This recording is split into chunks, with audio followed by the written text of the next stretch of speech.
Now at 5, how a donation to the Rafa House in Joplin will help survivors of trafficking and abuse. Plus, Sam's Club makes a big donation to the Children's Miracle Network. And testimony turned tense in Lower Manhattan as former President Trump took the stand in his civil fraud trial. I'm Naomi Ruckham with what he said in court and his clashes with the judge. The 4 states' most watched news starts now. Authorities in Jasper County arrest 3 people and recover more than $90,000 worth of stolen property. This is KOAM News at 5. I'm Dow Quick.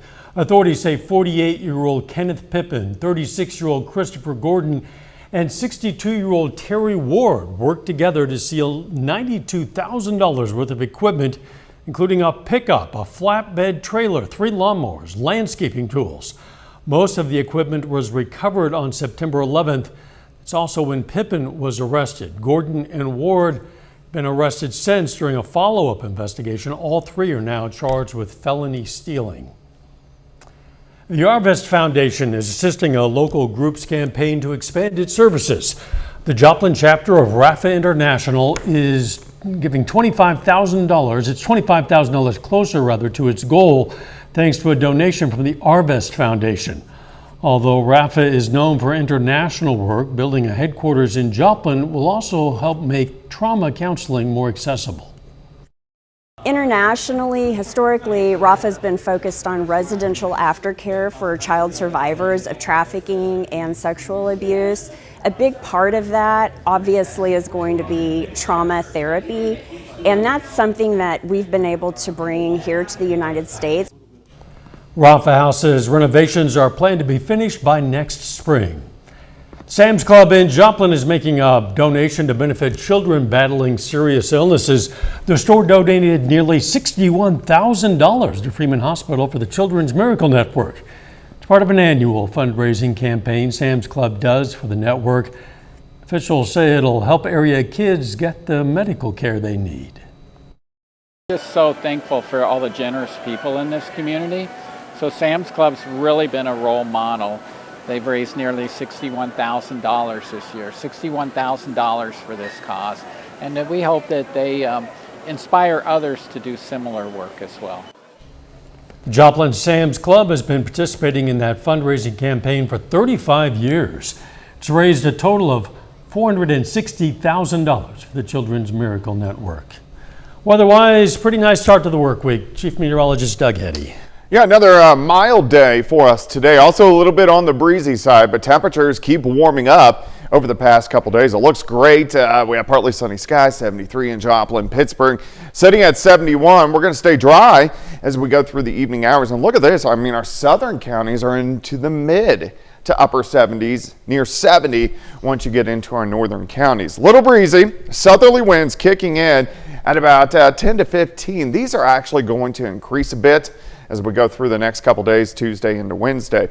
We do have some clouds skirting through. There could be a random sprinkle later on tonight, but most of you are going to be fine, dry, just staying kind of warm and windy as we go through the evening hours. We slide back to the 60s, only near 60 later on tonight. Now, we do have a cool down in the forecast. We'll talk about that here in a bit. See you soon. Former President Trump went under oath today in the New York civil fraud trial that could decide the future of his business empire. Reporter Naomi Ruckham has more from the courthouse, where the judge reminded the current GOP frontrunner these proceedings are not a political rally. Former President Trump calmly stared at the news cameras before Monday's session got underway. But not long after he was sworn in, things got testy. Trump drew several rebukes from State Supreme Court Judge Arthur Engoron for giving speeches, not answers. The judge called a brief recess, asking Trump's attorneys to control their client. Trump has gone in there. Columbia University law professor John Coffey says provoking the judge won't help Trump's cause. And Donald Trump does very well in political campaigning when it explodes, but it doesn't work in court. The current GOP presidential frontrunner is accused in an alleged scheme to dramatically inflate his wealth in order to get better loans and financing. He testified he feels some of his properties are actually undervalued, and outside the courtroom repeated his claims of political persecution. It's a very unfair situation. This is really election interference. That's all it is. This trial is ridiculous. New York Attorney General Letitia James said she expected name calling at the microphones. But at the end of the day, the only thing that matters are the facts and the numbers. And numbers, my friends, don't lie. The potential financial losses are staggering. The case could cost Trump $250 million in penalties and bar his iconic company from operating in New York. That would really virtually terminate his business empire. Last week, Trump's two older sons testified, downplaying their connection to financial records. Eldest daughter Ivanka Trump is expected to take the stand on Wednesday. Naomi Ruckham, CBS News, New York. Although Ivanka Trump will testify, she is not a defendant in this case. Nearly 1 year out from the 2024 presidential election, new polling shows that former President Donald Trump is leading President Joe Biden in a number of battleground states.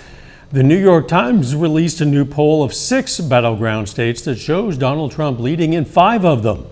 The CBS News national poll shows Trump with a slight lead over Biden. Israel's military says it's getting close to entering Gaza City after cutting off northern Gaza from the rest of the territory.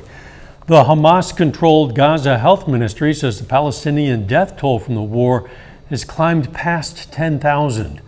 The war began almost a month ago when Hamas fighters launched terror attacks on Israeli communities, killing 1,400 people, taking more than 200 others hostage. U.S. Secretary of State Antony Blinken made multiple stops in the Middle East over the weekend in an effort to prevent the war from escalating, even as outrage over the humanitarian crisis in Gaza grows in the region.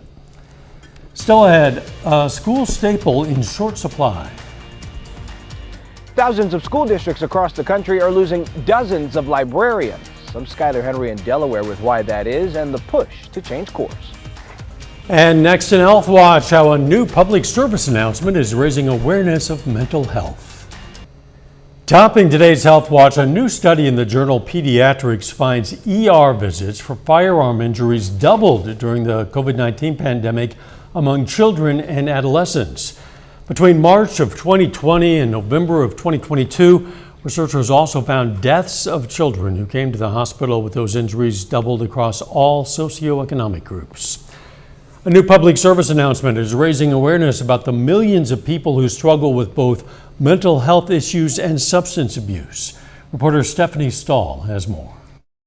My son Harris was truly the young man who lit up a room. Kind, loving, athletic, so incredibly funny. Harris Marcasano also struggled with anxiety and substance abuse.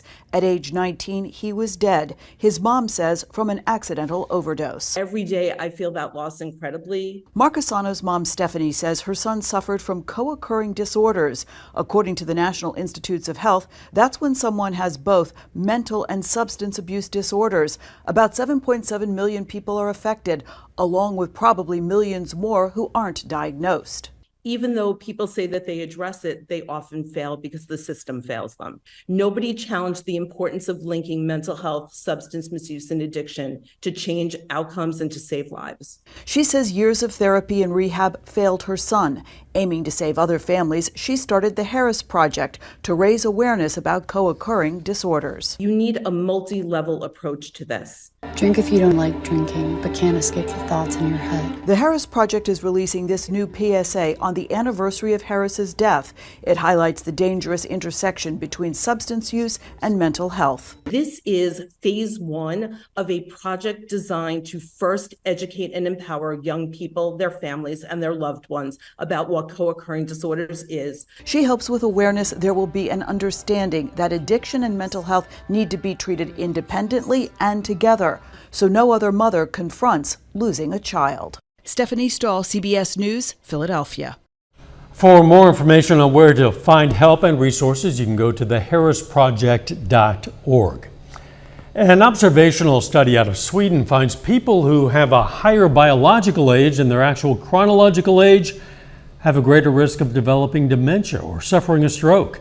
The risk was the same even when other factors like genetics, lifestyle, and socioeconomics were factored in. Researchers used 18 biomarkers to calculate biological age like blood pressure and lung function And they say slowing down this aging process in the body could be key to delaying the onset of disease. Scientists in England have come up with an alternative for traditional heavy, rigid X-ray machines. The team developed new, flexible, low-cost materials that could improve accuracy when imaging tumors and administering cancer treatments. They say the technology could also be used to create better airport scanners. And that is a look at today's health news. A little bit later, why Tyson is recalling 30,000 pounds of chicken nuggets. Plus, we warm up a little bit more and also the winds stick around. We're going to be looking at that coming up. Well, it turned out to be a warm Monday for us today. A lot of clouds, but temperatures up into the mid 70s for highs. So about 10, 12 degrees warmer than where we should be for this time of the year. Looks great right now. Nice shot of Indigo Sky Casino and Resort. The only thing that stinks now is it gets dark early, so it's going to be dark here in an hour, which it's only about 5:15. So we are in those shorter days, evening light days during this time of the fall all the way into the winter. 72 Monette, 75 Anderson, Miami at 76, 73 is where we stand in Pittsburgh. So it's mild. Nice shot of the sun setting, 7th and Rangeline sitting at 73. Southerly winds 5 to 10, but we've had gusts at times 20. Upwards a little bit higher than that, and you can see the warmer air building back in. Still a little bit cool, northern parts of the plains, but we have the nice mild air in place as we go through the next couple days. All right, breezy across the region. These winds are going to increase again late tonight into tomorrow, so the next 2 days will be kind of windy. Look at our wind gusts tomorrow afternoon. So we'll go to about 3:30 in the afternoon, especially our southern counties. Winds gusting right around 30 miles per hour. They pick up even more heading into Wednesday, gusts 30 upwards to about 35, and then we get a cold front Wednesday afternoon, and then the winds will pick up behind the front as well. So it's going to be windy over the next few days. Through the evening, we slide back through the 70s, 60s. Most of us bottom out right around 60 later on tonight, but not a whole bunch going on. We have some clouds which are shooting through. There's nothing underneath the clouds. Can't rule out a random sprinkle or two later on tonight, but this is mainly just clouds across the region. Here's our next storm system building across the northern parts of the Rockies into the Pacific Northwest. It doesn't have a lot of moisture with it, but it will play havoc with our temperatures as we get into the middle of the week. All right, let me walk you through time. We're going to stop early tomorrow morning at about 6, 7 a.m. A lot of clouds, maybe a random sprinkle. As we go through the morning, clouds kind of stick around. Temperatures do warm. Mid 70s by noon. We get some sunshine during the afternoon. Most of us 78 to about 80. 78 Stockton, 79 at Grand Lake, Parsons up to 77. Tomorrow night looks good. We don't drop off much. We stay mainly into low to mid 60s, and then on Wednesday we quickly warm up to near 80. But here comes a cold front rolling in, especially Wednesday afternoon. There's quite a bit cooler air behind it. We're going to get some clouds. We may get a random shower or two Wednesday night into Thursday morning, but most of the rain will stay to our south. But we may get a shower, and that's really just about it. But it is going to cool our temperatures down. All right, 9 a.m. 67, 77 by 1. We get to 80 by 3. We drop back to 71 by 7 p.m. So it looks like another nice day for you on Tuesday. 81 on Wednesday, so it gets up there. And then quite a bit cooler. I mean, it's not bad, but quite a bit colder on Thursday. A few random showers, a high temp of only 58. 60 on Friday, 64 Sunday or Saturday, and then 66 on Sunday. So we get another really nice weekend as well, but it's going to cool down after a couple mild days. And it is a beautiful sunset, but I agree with you. It's a shame that the sun is setting so early now. It's kind of sad. Yes, it is. Thanks, Doug. Coming up, what a new report shows about the number of school librarians nationwide. Topping today's Consumer Watch, check your freezer. Tyson Foods is recalling about 30,000 pounds of chicken nuggets. Saturday, the company said it was voluntarily pulling the nuggets after some people reported finding small pieces of metal inside the patties. Specifically, the recall is for the 29-ounce plastic bag packages containing frozen but fully cooked breaded nuggets that are shaped like chicken patties. The packaging includes a best use by date of September 4th, 2024. Two more companies have issued recalls of their cinnamon applesauce pouches due to possible lead contamination. The latest recall includes Schnucks branded pouches sold at Schnucks and Eat Well Markets grocery stores and Weiss branded pouches sold at Weiss grocery stores. Wanabana apple cinnamon fruit puree sold by Sam's Club, Amazon, and Dollar Tree were already recalled last month. The FDA says 7 cases of possible lead exposure have been found in 5 states, including Missouri, Arkansas, Louisiana, Maryland, and North Carolina. A new report found the number of librarians in schools nationwide is on the decline. Tightened budgets, new technology, and reallocations of resources are being blamed. But as reporter Skylar Henry learned, some say the position of school librarian is evolving. As students change class periods at Delaware's Woodbridge High, Harry Brake is usually somewhere in the media center. Well, we have Olympic teams, they call it. But still at his core are the books and helping students. It's a place where they can actually create, but it's also a place where they can contemplate and relax. So those are all things I think go under the radar. Brake is among the growing number of media specialists who are concerned about the decline of school librarians across the country. A report by the School Librarian Investigation Decliner Evolution, or SLIDE project, found more than 1,800 librarians in school districts across the country were out of a job during the pandemic, a 5% drop compared to before the pandemic. Is that something that has been the standard, or is that something that's changed over time?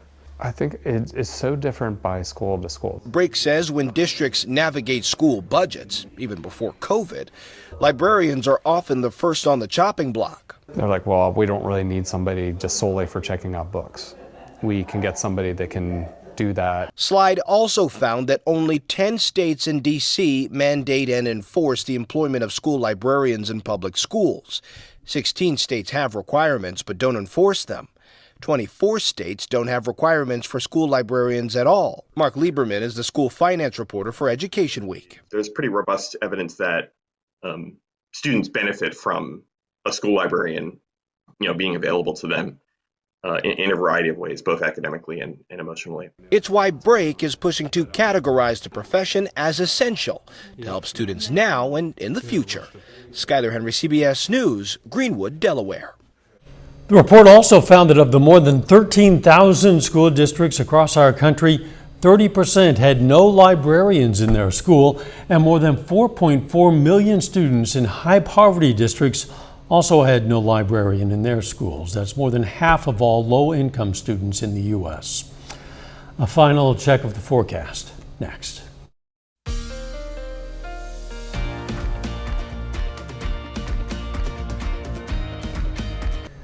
Up next on the CBS Evening News, how one U.S. finalist for the Earthshot Prize is solving one of the clothing industry's biggest problems. Then on KOAM News at 6, new details are released on circumstances surrounding the deaths of 2 people struck by a train in Jasper County. Plus, we're going to have more on how a donation to the Rafa House will benefit survivors of trafficking and abuse. And we're going to hear from the Missouri Southern Lions as they look to finish off the regular season with a win. Stay with us for the CBS Evening News and then KOAM News at 6. Hey, looking to update your travel bucket list? Well, check out National Geographic's Cool List of places to travel. In the United States, the entire states of New York and Texas made the cut. Also making the Cool List for the U.S., Miami, Florida. About half of the 30 places on the list are in Europe, including the ruins of Pompeii and the mountains of Albania. So no Joplin, Missouri, huh? I didn't look at the full list, but my guess is probably not. But we know it's cool. We do. And the overnights are going to be even cooler in the days ahead. Especially late this week. Now, until then, we look pretty good. 81 tomorrow, or 80 tomorrow, 81 on Wednesday. Then a high of only 58 on Thursday. Thanks for joining us. CBS Evening News is next. And of course, we're going to be right back here for KOAM News at 6. Let's make it a great evening.